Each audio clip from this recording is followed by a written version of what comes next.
What's up, guys? This is Zach here, bringing you a first impressions video for City of Steam, a recently released browser-based MMORPG developed by R Squared.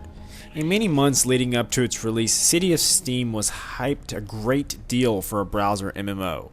Not only did it look incredibly good for a browser game, but the steampunk setting just isn't really done enough in most MMORPGs. The only other MMO that I can think of that offered a similar setting was Atlas's now defunct Neo Steam. Almost every MMO to date takes place in a fantasy setting, usually playing it close to something like Middle-earth.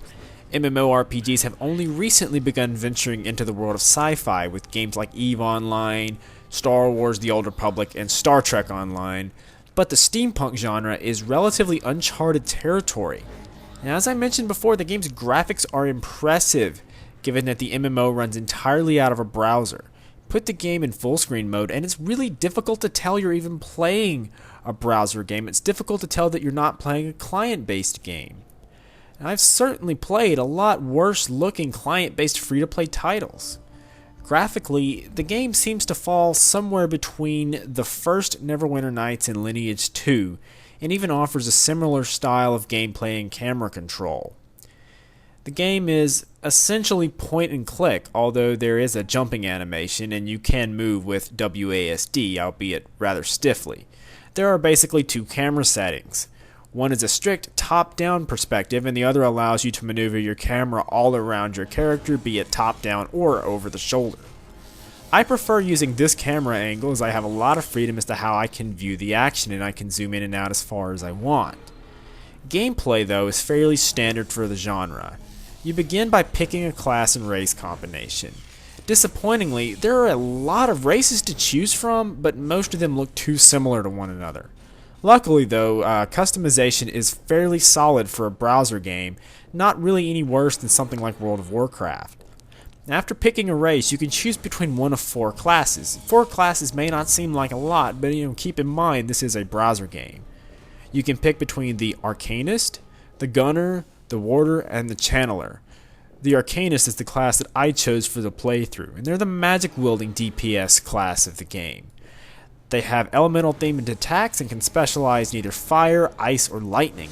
The Arcanist can use a staff or wand and wears light armor. The Gunner is physical range DPS and is similar in a very small part to a Hunter in WoW, only without the pet. Gunners can specialize in sharpshooting, trigger magic, or support fire. They can also use a blunderbuss, musket, pistol, or repeater and wear light or medium armor.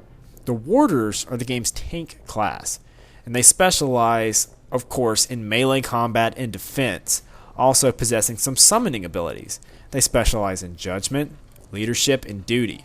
They can use a wide variety of melee weapons, including an axe, a hammer, a mace, a polearm, a saber, or even a sword. And they can pretty much use any armor type in the game, although I'm not quite sure why a tank would want to wear anything other than heavy armor.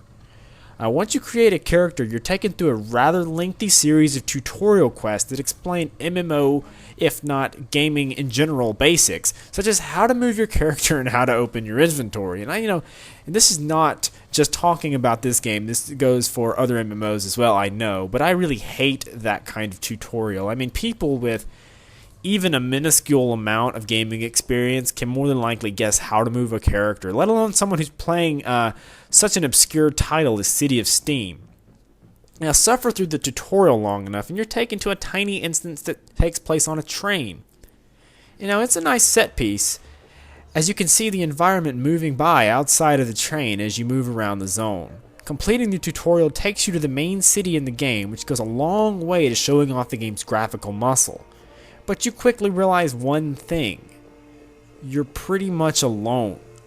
I never ran into a single player for the duration of my playthrough. I saw some interaction via chat, but I never saw another actual player. I'm not sure what has driven away the game's player base, but be aware that while the game is worth trying out, it's not exactly healthy population-wise. The first few hours of the game had me moving from NPC to NPC, picking up and dropping off quests. Most of the quests involve you running into a dungeon, killing a certain mob or a certain number of mobs. Combat is your basic hotkey MMO style. You combine abilities to the numerical keys and use keys such as E or Q for health and mana potions. When you level up, you can choose different skills in a skill tree, adding new abilities or improving existing ones. The skills are quite varied and all have some solid looking animations, and combat overall is pretty fast paced and frantic. You do spend a lot of time in dungeons though, which gives the game more of a dungeon crawler feel than a traditional MMO. At least the time that I spent with the game felt more akin to Vindictus or C9 rather than World of Warcraft in a browser. Only difference being, instead of real-time combat, the combat's a little bit more traditional. Still, the game may actually open up quite a bit more at the higher levels, which really goes beyond the scope of a first impressions video. The dungeons that I did see were a mixed bag though. Most of them had the same design, only a slightly different layout. Of course, this is a browser game, as easy as it is to forget that when you start playing. But the designs do get old after a while, and some of them though can be challenging as enemies tend to swarm you and health and mana potions only go so far as they're on a really long recast timer and don't really generate your health as fast as they probably should. Now in the end, the game is solid enough, but it's missing its most important element, a player base. The forum community is active enough, but where are the players running around the game world? I mean, as I mentioned earlier, this game has been in development for a while, and it was incredibly hyped up as being one of the browser MMOs that finally caused people that play client games to look at a browser game and say, hey, you can get the same experience playing out of your browser. You don't actually have to download a client. But the game just seems desolate, and I can't imagine the developers supporting a dead game regardless of whether or not they shut it down or just leave the servers on with no content updates. Now, even so, the steampunk element is a unique setting for an MMORPG, and the game is worth playing just to take a break from traditional fantasy or science fiction worlds. If you guys want to check out more about City of Steam, head on over to the game's official website. Head on over to MMOattack.com for more MMO gaming news, reviews, and giveaways.